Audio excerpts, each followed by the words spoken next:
Halo anak-anak, kita berjumpa lagi dalam acara Firman-Mu Pelitaku. Pada kesempatan ini, Bapak akan bercerita tentang seorang raja dari sebuah kerajaan yang namanya adalah Kerajaan Yehuda. Raja ini hanya memerintah selama 3 tahun lamanya. Tetapi meskipun dia memerintah dalam waktu yang singkat, Alkitab mencatat ada peristiwa penting selama pemerintahan raja tersebut. Mau dengar ceritanya? Mari kita berdoa terlebih dahulu.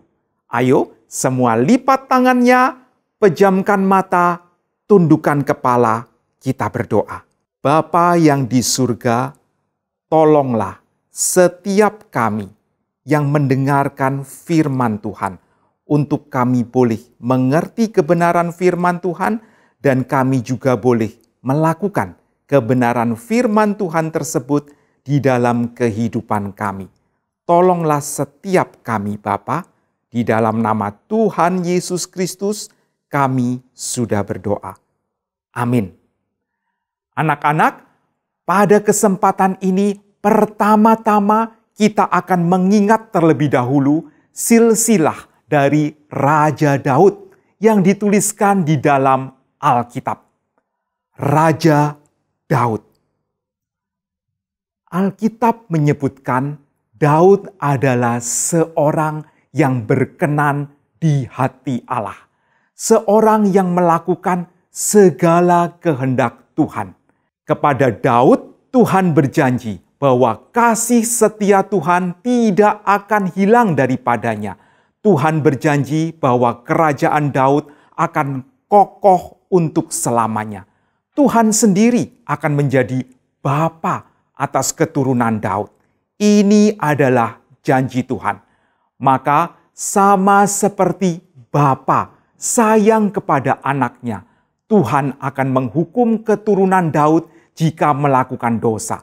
Tetapi kasih setia Tuhan tidak akan hilang dari keturunan Daud.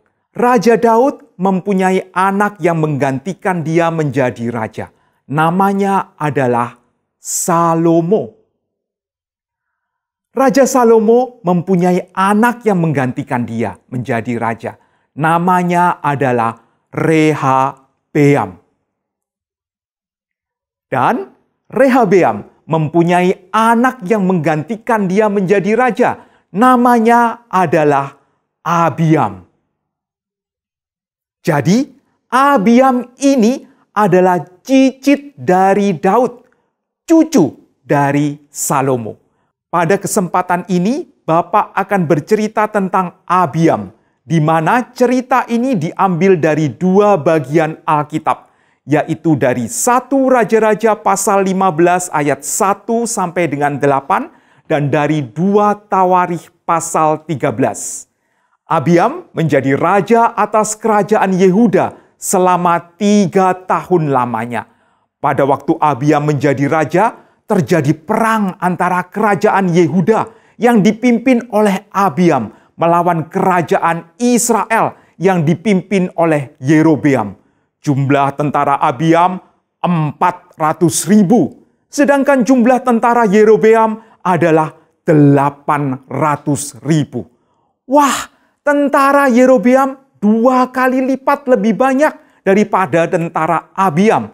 Tetapi apakah Abiam dan orang-orang Yehuda menjadi takut? Tidak. Sebelum berperang, Abiam berdiri di gunung Semaraim dan berkata kepada musuhnya, yaitu kepada Yerobeam dan kepada seluruh Israel. Abiam mengingatkan bangsa Israel tentang janji Allah yang diberikan kepada keturunan Daud, dan memperingatkan kepada Yerobeam dan seluruh bangsa Israel akan dosa-dosa mereka. Bagaimana mereka telah berdosa kepada Allah, tidak taat kepada Allah. Mereka telah membuat patung lembu emas dan menyembah patung tersebut. Abiam memperingatkan bangsa Israel yang menyangka dengan jumlah yang lebih besar mereka dapat menang. Tetapi Yerobeam, raja Israel tersebut, tidak mau mendengarkan peringatan yang dikatakan oleh Abiam. Yerobeam berpikir, aku pasti menang. Yerobeam juga berpikir, aku lebih jago strategi dibandingkan Abiam itu. Yerobeam berpikir, aku lebih berpengalaman menjadi raja dibandingkan dengan Abiam. Yerobeam berpikir dia lebih berpengalaman di dalam berperang. Buat apa Tuhan? Aku tidak butuh Tuhan. Ini adalah kesalahan dari Yerobeam. Maka Yerobeam berpikir dengan segala strateginya. Dia mengatur pasukannya. Dia mengatur pasukannya dan membagi pasukannya menjadi dua bagian. Yang satu menyerang dari depan dan yang lain lagi berjalan memutar menyerang dari belakang. Pada waktu itu peperangan masih menggunakan pedang, masih menggunakan perisai. Jika diserang dari depan masih bisa melawan, tetapi jika diserang dari depan dan dari belakang, maka tentara tentu akan bingung. Yerobeam pikir dia pasti menang. Jumlah pasukannya 2 kali lipat lebih banyak dan strategi jauh lebih hebat dibandingkan Abiam. Dia berpikir dia tidak butuh Tuhan.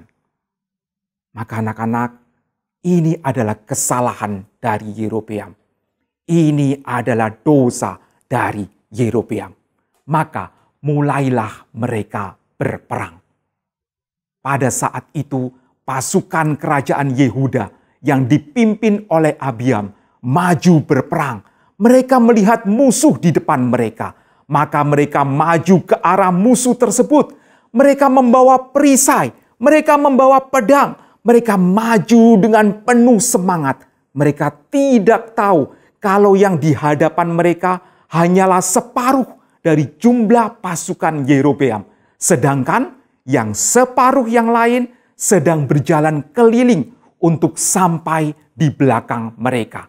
Pasukan Yehuda yang dipimpin oleh Abiam terus maju. Mereka tidak tahu kalau akan ada pasukan yang muncul dari belakang mereka. Sampai suatu saat pasukan Yehuda menoleh ke belakang. Mereka tahu, mereka sadar. Sekarang mereka tahu bahwa ada musuh bukan hanya di depan mereka, tetapi juga di belakang mereka. Dalam kondisi seperti ini, maka sebenarnya mereka sudah tidak mungkin menang. Jumlah mereka lebih sedikit, strategi mereka juga kalah. Tetapi pasukan Yehuda ingat bahwa pertolongan mereka datangnya dari Tuhan. Maka pasukan Yehuda itu berseru meminta tolong kepada Tuhan. Maka Tuhan menolong mereka. Meskipun jumlah mereka lebih kecil, meskipun mereka sudah dalam kondisi terjepit, tetapi Tuhan menolong mereka. Tuhan membuat pasukan Yerobeam kalah. Mereka dipukul kalah. Mereka lari ketakutan. Alkitab menyebutkan bahwa ada 500.000 pasukan Yerobeam yang mati dalam perang tersebut. Tuhan memberikan kemenangan kepada Abiam dan seluruh pasukan Yehuda. Meskipun Abiam bukan orang yang taat seperti Daud, tetapi Tuhan tidak melupakan janjinya kepada Daud. Ketika orang-orang Yehuda berseru minta tolong kepada Tuhan, maka Tuhan menolong mereka. Orang-orang Yehuda, mereka adalah orang yang beriman kepada Tuhan. Maka Tuhan tolong mereka. Sedangkan pasukan Yerobeam, meskipun jumlahnya besar, tetapi mereka tidak beriman kepada Tuhan. Maka Tuhan menghukum mereka. Janji Tuhan kepada keturunan Daud bukan hanya berlaku pada waktu zaman Abiam atau pada waktu zaman perjanjian lama saja, tetapi juga berlaku sampai saat ini. Tahta Daud itu tidak akan berkesudahan. Tuhan Yesus yang adalah anak Daud telah datang ke dunia, mati, menebus dosa kita, dan bangkit pada hari yang ketiga. Kemudian dia naik ke surga, tahta kerajaannya tidak berkesudahan. Setiap kita yang beriman kepada Kristus akan diselamatkan, sama seperti orang Yehuda yang diselamatkan. Tetapi sama seperti pasukan Yerobeam, jika kita bersandar pada kekuatan, kebaikan, kehebatan diri sendiri, maka kita pasti dihukum oleh Tuhan. Anak-anak, setiap kalian yang melihat acara ini, entah kalian masih kecil atau kalian yang sudah besar, kalian mau rendah hati, sadar ketidakmampuan diri, dan beriman kepada Tuhan Yesus Kristus. Maukah anak-anak? Mari kita berdoa. Semua lipat tangannya, pejamkan mata, tundukkan kepala, kita berdoa. Bapa, kami mengucap syukur. Hari ini kami sudah mendengarkan tentang Abiam. Tolonglah kami Tuhan untuk kami boleh beriman seperti orang-orang Yehuda yang beriman kepadamu. Terima kasih Bapa, di dalam nama Tuhan Yesus Kristus kami sudah berdoa. Amin. Sampai jumpa anak-anak.